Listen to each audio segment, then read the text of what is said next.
He thought he could scare me into giving up the one thing I had left, my own son, the boy I once carried on my hip, now standing taller than me, demanding I surrender my home like it was some bargaining chip. He thought age made me weak. But he forgot. This house was built on every sacrifice I ever made, and I wasn't about to let him strip it from me. Before I go further, let me introduce myself properly. My name is Lorraine Parker. I'm 72 years old, and I've lived in this house for nearly 5 decades. It has been my anchor, my memory keeper, and in many ways, my last companion. Before I share this story, let me ask, where are you watching from tonight? I want to know who's with me as I tell you how betrayal can cut the deepest when it comes from your own flesh and blood. This house wasn't always what it is now. When my late husband Richard and I first bought the land, it was nothing but dirt and wild grass. A broken-down shed sat in the corner, leaning like it was too tired to stand. But Richard had a dream, and I believed in it as much as I believed in him. We saved every penny, stretching meals with soup and bread, patching up our clothes, saying no to luxuries. Every Friday, I'd put a $5 bill into a jar marked House Fund. Slowly, brick by brick, room by room, we built a place that wasn't just shelter, it was us. I still remember the night we moved in, when the walls were barely painted, and the floors creaked like they were learning to hold us. Richard brought home a single bottle of cheap champagne, and we toasted to a future we hadn't yet seen. "This house will outlive us, Lorraine," he said with a grin. "It'll hold our children, their children, and maybe even their dreams." And for a time, it did. When my son, David, was born, his crib sat in the very room where I now keep my sewing machine. I would rock him by the window, humming softly, while Richard worked on sealing the roof above us. Every corner of this home holds a memory. David's first steps across the kitchen tiles, his laughter echoing down the hallway when he played hide and seek with his cousins, even his teenage stomps when he slammed his door after we refused to buy him a new car.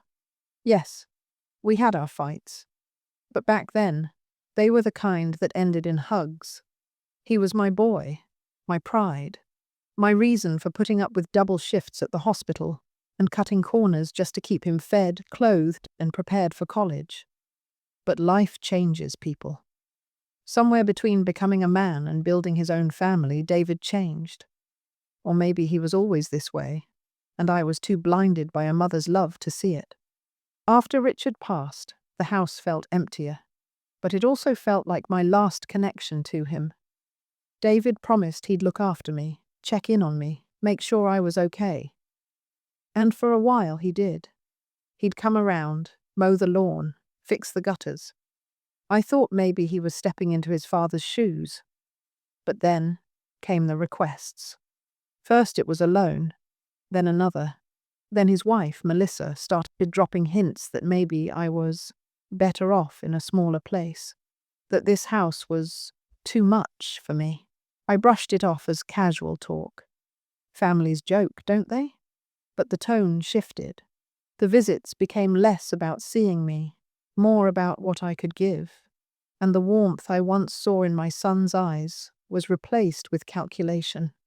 The moment it all turned became clear one Sunday afternoon. He sat across from me at the kitchen table, the same one where we'd shared birthday cakes and Sunday stews. He didn't smile. He didn't ask how I was doing. Instead, he leaned forward and said, "Mum, you need to sign this house over to me. It's time." I laughed at first, thinking he was joking, but his face didn't move. His eyes were cold. That's when the ache began in my chest. Not from fear of losing the house, but from realizing the son I raised, the boy I once protected from every scrape and storm, now saw me as nothing more than an obstacle. I tightened my grip on the teacup in my hand and said softly, "This house is mine, David. It will stay mine until the day I take my last breath." But he only smirked, and in that smirk I saw the storm that was coming. The silence that followed my refusal that afternoon didn't last long. David leaned back in his chair, crossing his arms, and for a moment I could see the little boy he once was, the one who used to pout when I told him he couldn't have another cookie. But this wasn't childish sulking. It was something sharper, more dangerous. "Mum," he said, his voice low but firm, "this isn't up for debate. You've had your time here. You can't keep up with this place anymore. Melissa and I need it now. It's better for everyone. Better for everyone." The words stung like a slap.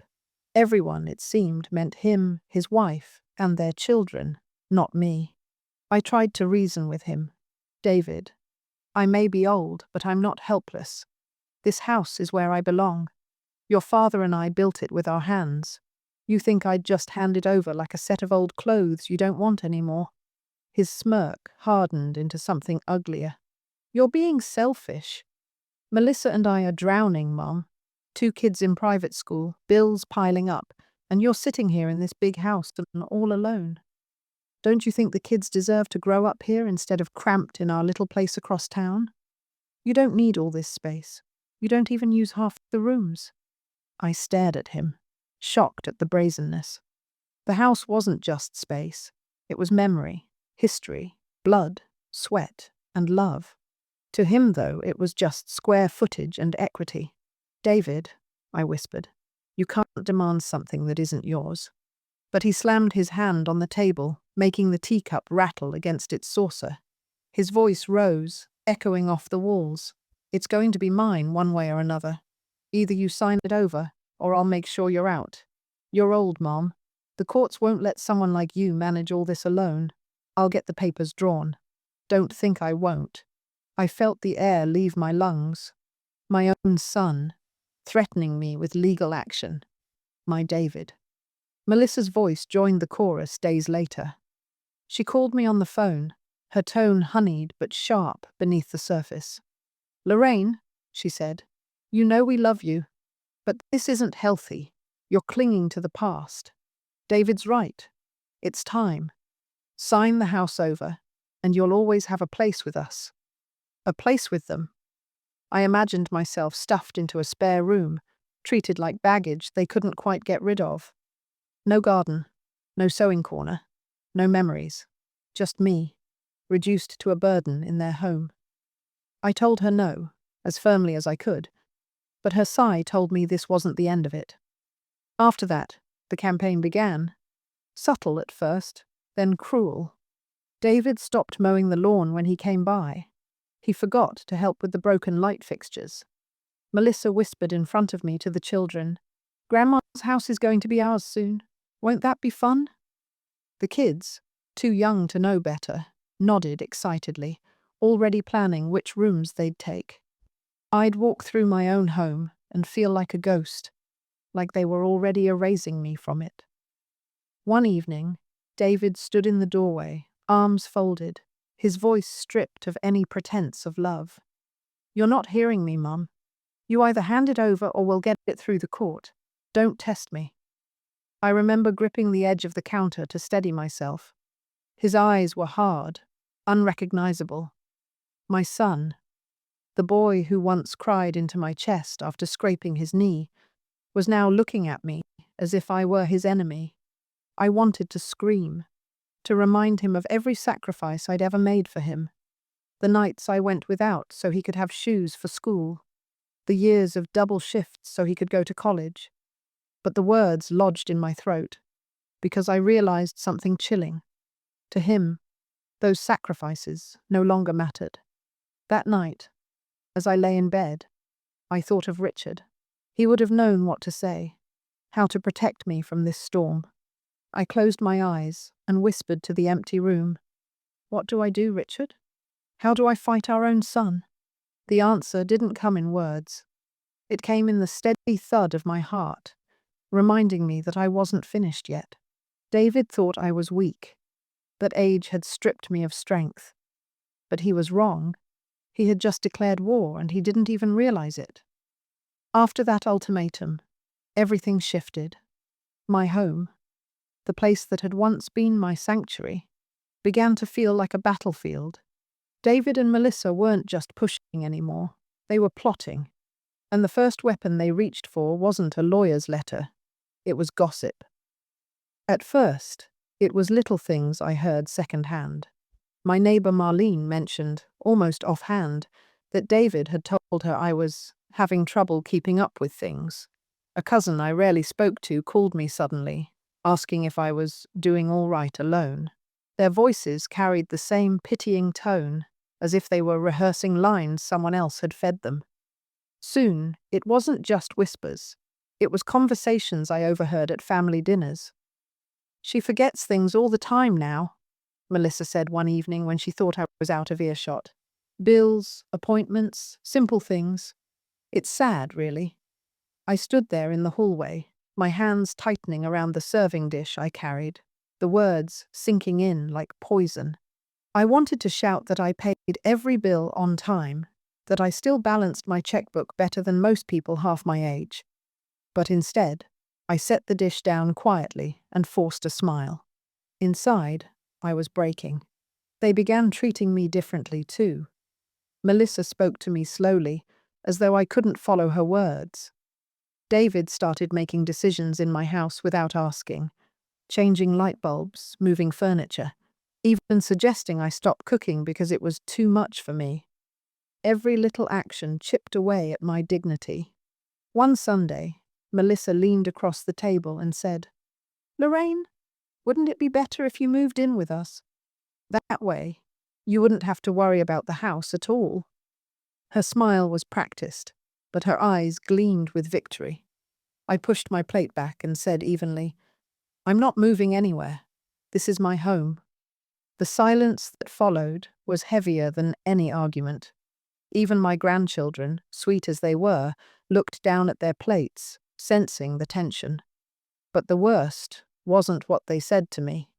It was what they said about me. At church, I noticed glances, whispers that stopped when I passed.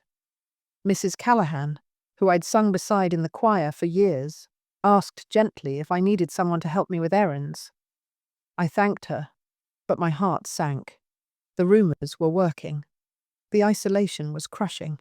Friends who once visited often grew distant, unsure of what was true. Some probably thought they were sparing me embarrassment by not bringing it up, but their absence cut just as deep. The phone that used to ring with invitations grew silent.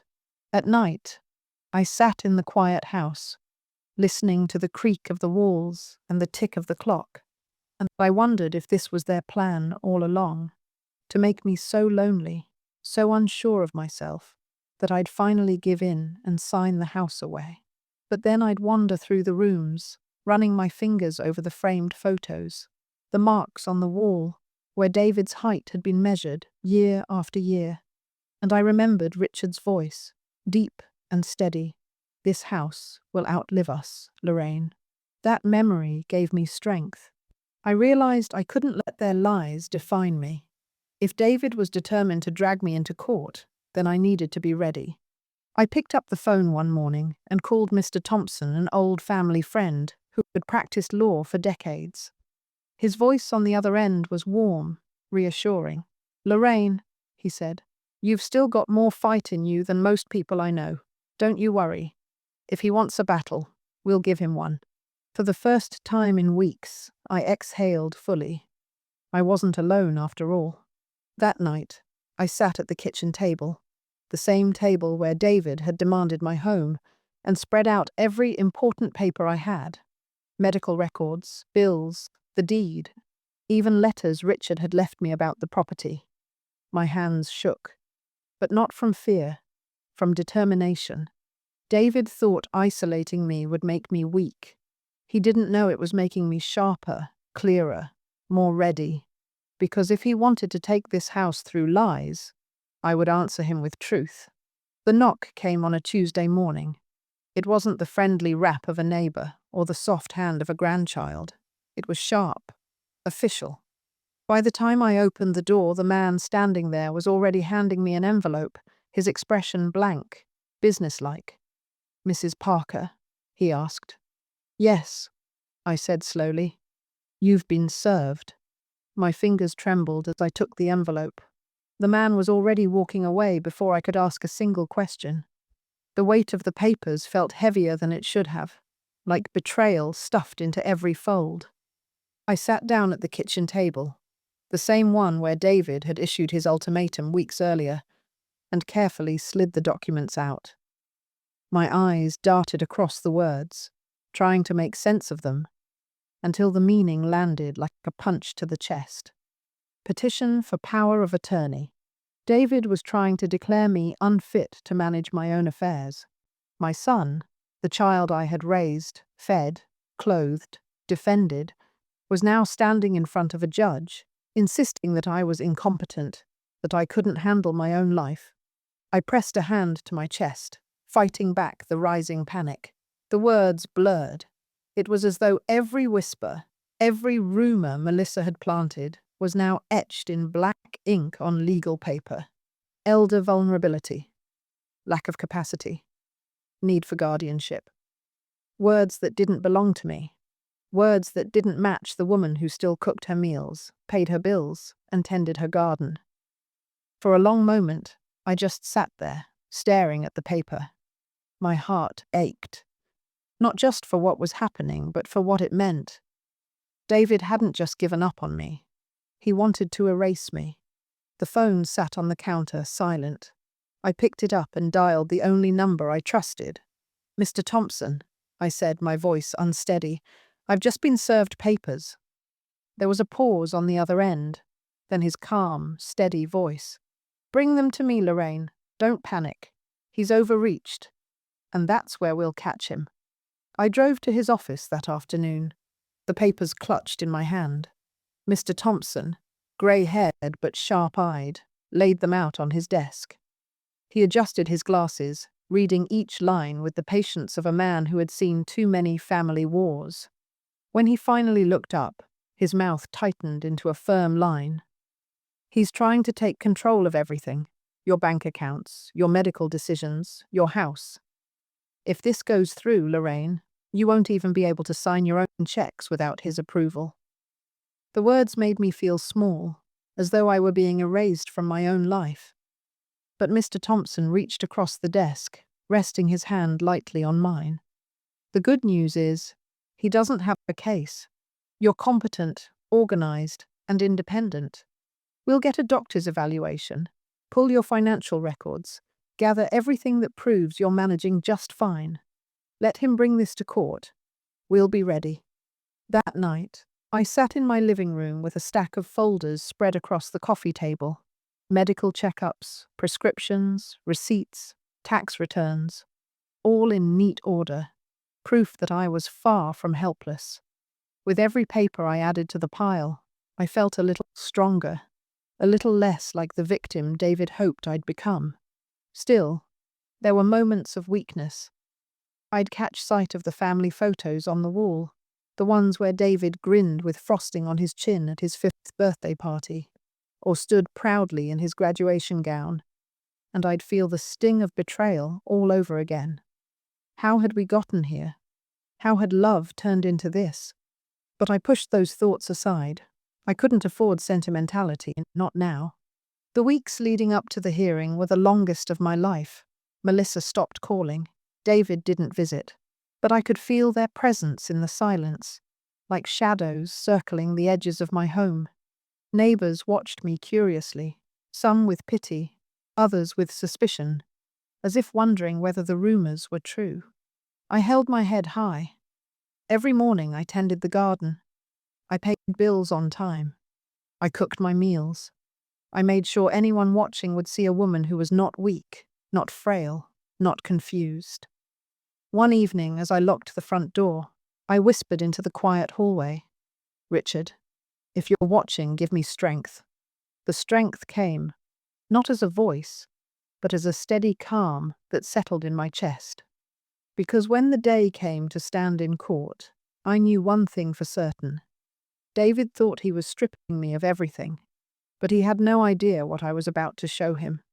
The courthouse smelled faintly of polished wood and old paper, the kind of place where lives are decided in whispers and signatures.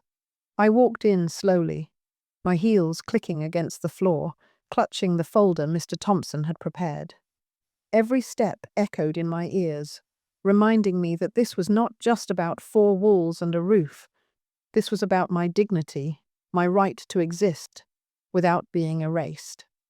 David was already there. He stood tall, his suit pressed, his smile smug.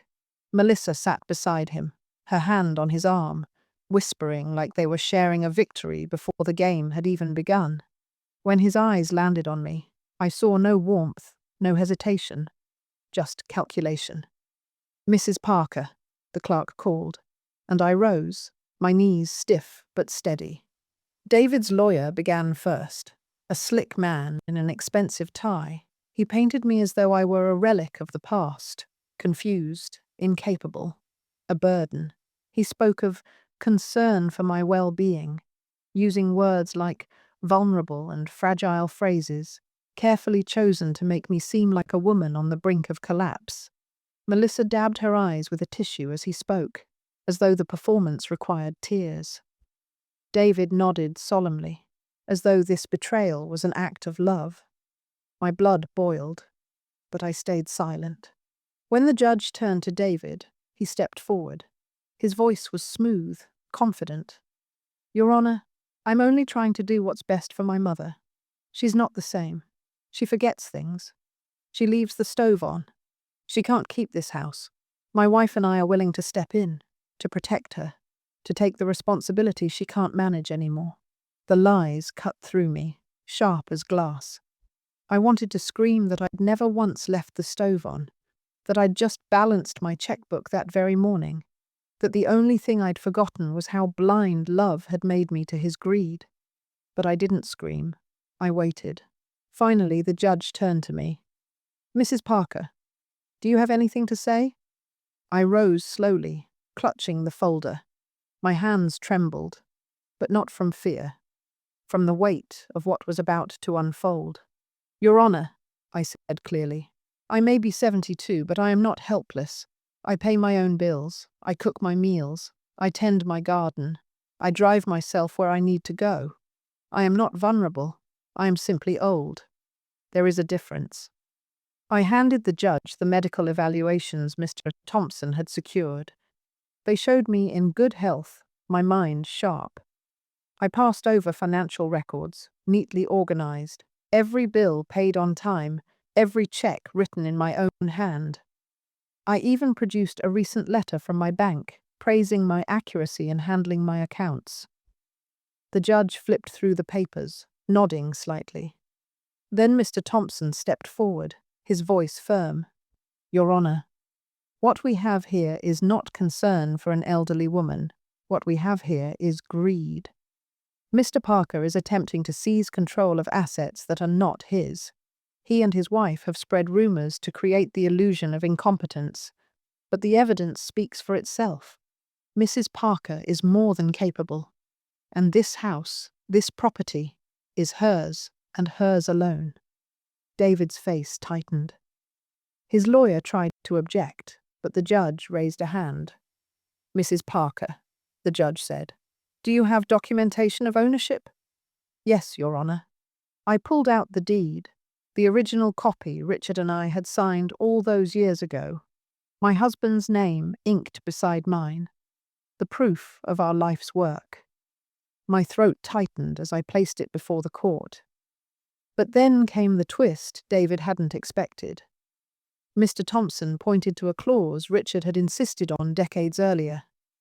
In the event of one spouse's passing, full ownership reverts solely to the surviving spouse, irrevocable. The judge read it aloud. David's face paled. Melissa's hand slipped from his arm. "This deed," the judge said firmly, "leaves no room for dispute. Ownership remains with Mrs. Parker. The petition for power of attorney is denied." For a heartbeat, silence filled the courtroom. Then the clerk lifted the deed, walked to the bench, and handed it back to me. The weight of it in my hands was more than paper. It was proof that I had survived the storm, that truth had beaten lies. I looked at David. The smug smile was gone. In its place was something raw and shaken. Anger, maybe, or humiliation. Whatever it wasn't victory. I held his gaze for a moment, then turned back to the judge, my voice steady. "Thank you, Your Honor." The courtroom emptied slowly, the shuffle of footsteps and murmurs fading into the hallway.